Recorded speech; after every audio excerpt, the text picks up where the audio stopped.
चलिए स्टूडेंट्स, आज हम पढ़ेंगे accounting entries of some specific transaction. सबसे पहले मैं इसमें ले रहा हूं बैड डेब्ट्स। मोस्ट इम्पॉर्टेंट है, एग्जाम में एक एंट्री जरूर आती है। तो बैड डेब्ट्स सबसे पहले पता करना चाहिए कि बैड डेब्ट्स होता क्या है। जब हम किसी को उधार सेल करते हैं और वह हमारा पैसा डूब जाता है, यानी वो पैसा नहीं आ पाता है, या ऐसा होता है कि मान लीजिए मिस्टर राम को हमने 1000 रुपीज की सेल किया, अब वो हमें अमाउंट नहीं मिलेगा, यानी रिकवरेबल नहीं है, तो हम क्या कहेंगे, ये क्या हो गया हमारा बैड डेब्ट्स। अभी क्या हुआ, ये पूरा का पूरा बैड डेब्ट्स हो गया। लेकिन अगर मिस्टर राम हमें 600 रुपए दे दें और बचे कितने 400 जो नहीं दिए उन्होंने, तो 400 क्या हो जाएगा हमारा बैड डेब्ट्स, जो हमारा डूब गया। बहुत सिंपल है, बहुत आसानी से समझना है। मैंने क्या बताया, 1000 रुपीज की सेल की, 600 हमें रिसीव हो गए, 400 हमें रिसीव नहीं हो पाएंगे, तो that is called bad debts. Clear. तो इसी तरीके से एंट्री है इसके अंदर, मैं कहूं when the total amount due amount is not recoverable,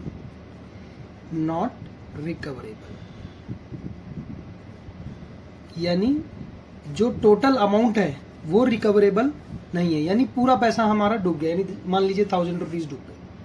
अब यहाँ एंट्री करनी पड़ेगी, तो एंट्री कैसे करेंगे। सबसे पहले आपको ध्यान रखना है कि बैड डेब्ट्स हमेशा डेबिट में आएगा। क्या याद रखना है, कंठस्थ कर लो इसे कि बैड डेब्ट्स हमेशा डेबिट में आएगा, क्योंकि ये हमारा क्या है, लॉस है। व्यापार का क्या है, बिजनेस का क्या है, लॉस है, तो हम उसे कहाँ लिखेंगे, डेबिट में। फिर किसके कारण हुआ, डेटर, तो यहाँ डेटर्स लिख दो, डेटर्स अकाउंट। मान लीजिए यहाँ राम हो तो राम लिख देना, ठीक, सिंपल। तो यहाँ क्या लिखेंगे 1000 और ये हो गया 1000। बहुत इजी एंट्री है, बीइंग करके लिख दीजिए, आगे काम खत्म। चलिए, ये तो था बहुत इजी सा।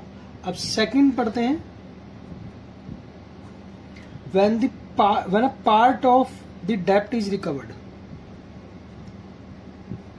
when a part of debt is recovered,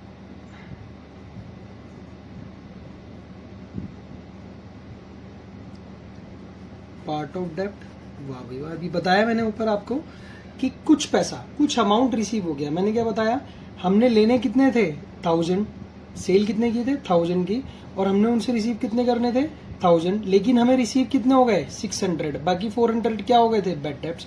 तो इस कंडीशन में एंट्री बनाने का बहुत अच्छा तरीका है, हम पूरी की पूरी एंट्री ऊपर वाली पहले नीचे लिख लेंगे।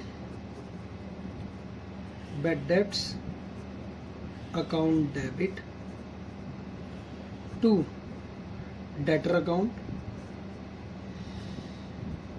डेटर कौन है, राम लिख देता हूं मैं ब्रैकेट में, ठीक है।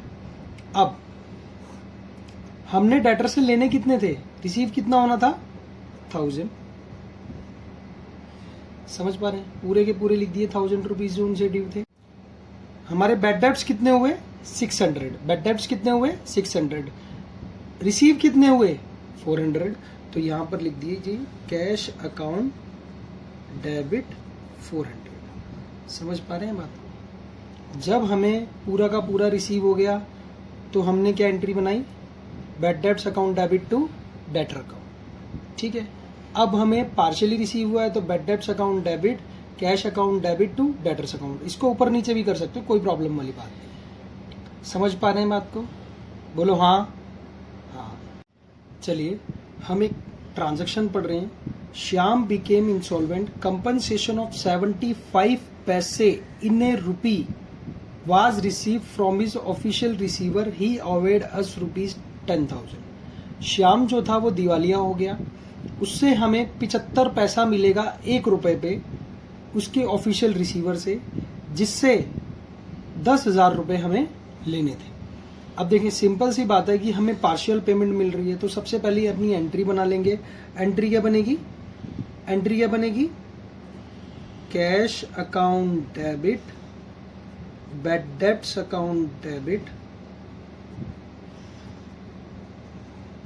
तो किससे लेने थे? श्याम से। देखिए कुछ नहीं करना, बिल्कुल ज्यादा सोचने की जरूरत नहीं है, बहुत इजी तरीके से मैं आपको समझा रहा हूं।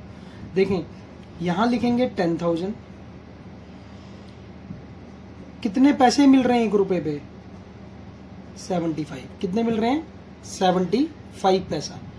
इन ए रुपी, इन ए रुपी, 1 रुपए में कितने पैसे? 100 पैसे।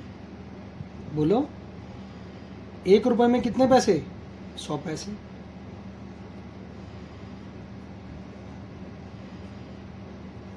कितना मिला? 7,500। ये तो रिसीव हो गया। टोटल ड्यू कितना था? 10,000। डूब कितना गया? बोलो हाँ, समझ आया? ऐसे ही वो क्या देगा जी, मान लीजिए 10,000 दे रखा है, वो बोलेगा जी 60 पैसा इन रुपी। कोई दिक्कत नहीं है, आपने कुछ नहीं करना, मैथमेटिक्स यूज करना है बड़े आराम से। 60 पैसा इन रुपी, 1 रुपए में कितने पैसे? 100 पैसे। यानी कितने रिसीव हुए?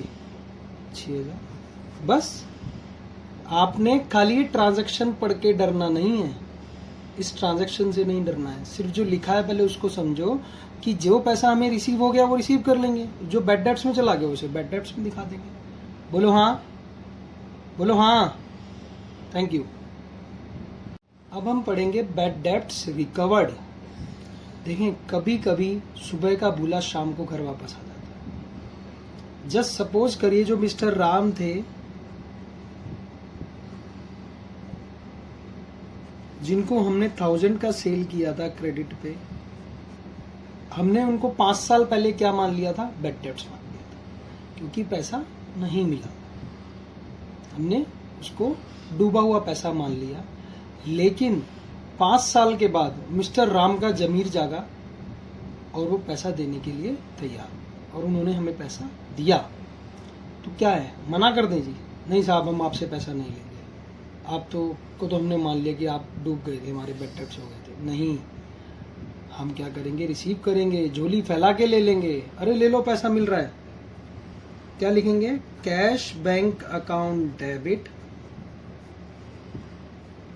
To bad debts recovered account.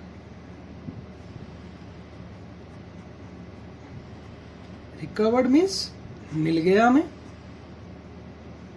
मिल गया तो ले लो, और मिल गया तो इनकम है हमारे लिए, क्रेडिट है। बैड डेब्ट्स रिकवर्ड है, तभी हमारे लिए लॉस हो गया था, लेकिन अब वो हमारे लिए क्या है? इनकम। तो इनकम्स कहाँ जाती हैं? क्रेडिट।